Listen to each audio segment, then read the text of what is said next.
സമ്മേളന നഗരിയിൽ നിന്നുള്ള തത്സമയ വിവരങ്ങളുമായി ഷമി പ്രഭാകർ ആദ്യം ചേരുകയാണ്. ഷമി, ജാഥകളുടെയൊക്കെ സംഗമത്തോടെ 3 ജാഥകളുടെ സംഗമത്തോടെ സംസ്ഥാന സമ്മേളനത്തിന് തുടക്കമായിരിക്കുന്നു.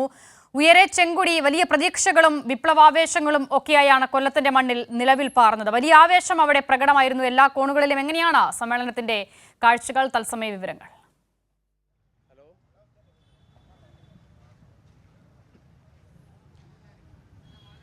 അസിത, കടയ്ക്കൽ ശൂരനാട് വിപ്ലവങ്ങളുടെ മണ്ണാണ് കൊല്ലം, ചുവന്ന മണ്ണാണ് കൊല്ലം.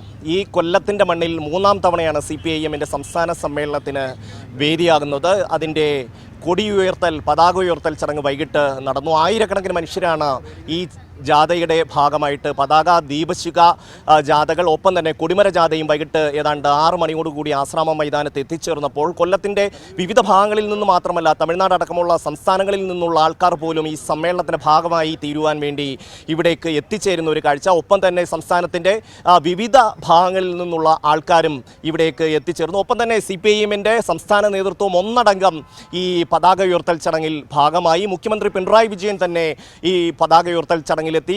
CPIM സംസ്ഥാന സെക്രട്ടറി MV ഗോവിന്ദൻ മാസ്റ്റർ, അതുപോലെ തന്നെ പോളിറ്റ് ബ്യൂറോ അംഗം MA ബേബി അടക്കം നേതാക്കളുടെ ഒരു വൻനിര തന്നെ ഇവിടേക്ക് എത്തിച്ചേർന്നു. ഏതാണ്ട് ഒരു 2 മാസക്കാലമായിട്ട് ഈ സമ്മേളനം വിജയിപ്പിക്കാനുള്ള ഒരു വലിയ ഉദ്യമം കൊല്ലത്തെ പാർട്ടിയും അതുപോലെ തന്നെ പൊതുജനങ്ങളും ഒക്കെ തന്നെ നടത്തുന്ന ഒരു കാഴ്ചയാണ് നമുക്ക് കാണാൻ കഴിഞ്ഞിട്ടുള്ളത്. ഈ സമ്മേളനം എങ്ങനെ ജനങ്ങളിലേക്ക് എത്തിക്കാം, കേവലമായ ഒരു സമ്മേളനം നടത്തി പോവുക എന്നുള്ളതല്ല.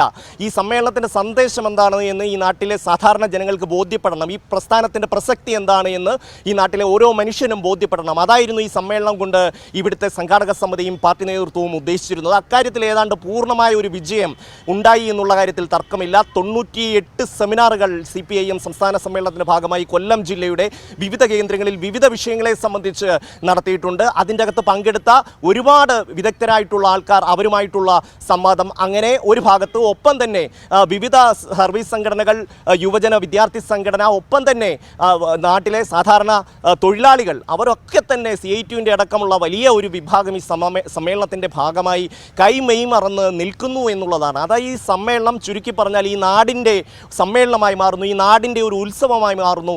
ഇപ്പോൾ ഇന്ന് വൈകിട്ട് തന്നെ നമുക്കിവിടെ ഭക്ഷണമൊക്കെ ഏർപ്പാട് ചെയ്തിട്ടുണ്ട്. ഈ ഭക്ഷണത്തിന് വേണ്ടുന്ന എല്ലാ കാര്യങ്ങളും സാധാരണപ്പെട്ട നാട്ടിലെ ആൾക്കാർ കൃഷി ചെയ്തെടുത്തു കൊണ്ടുവന്നതാണ് എന്നുള്ളതാണ് ഇതിൻ്റെ ഏറ്റവും പ്രധാനപ്പെട്ട ഘടകം. നാളെ രാവിലെ CPIM കേന്ദ്ര കോർഡിനേറ്റർ പ്രകാശ് കാരാട്ട് ഈ സമ്മേളനം ഉദ്ഘാടനം ചെയ്യുമ്പോൾ കേരളത്തിൻ്റെ ഭാവിയെ സംബന്ധിച്ച് ഉള്ള വളരെ സുപ്രധാനമായ ചർച്ചകൾക്ക് ഈ സമ്മേളനം വേദിയാകുന്നു എന്നുള്ളത് ആണ്.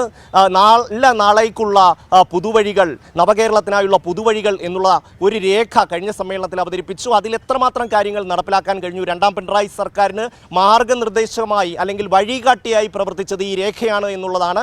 അതിൻ്റെ മാറ്റം കേരളത്തിൻ്റെ എല്ലാ ഭാഗങ്ങളിലും നമുക്ക് കാണാൻ കഴിയും. അടിസ്ഥാന വികസന മേഖലയിലും വിദ്യാഭ്യാസ മേഖലയിലും അടക്കം വലിയ മുന്നേറ്റമുണ്ടാക്കാൻ 2ാം പിണറായി സർക്കാരിന് കഴിഞ്ഞു എന്നുള്ളത് ഈ നാടിൻ്റെ അഭിമാനകരമായ നേട്ടമാണ്. 3ാം പിണറായി സർക്കാരിലേക്ക് നാട് പോകാനുള്ള തയ്യാറെടുപ്പ് വരുമ്പോൾ CPIM സംസ്ഥാന സമ്മേളനത്തിൽ വളരെ കൃത്യമായി തന്നെ ഈ നാട് ഏത് ദിശയിൽ എങ്ങനെ പോകണം എന്നുള്ളതിനെ സംബന്ധിച്ചുള്ള ചർച്ചകളുണ്ടോ.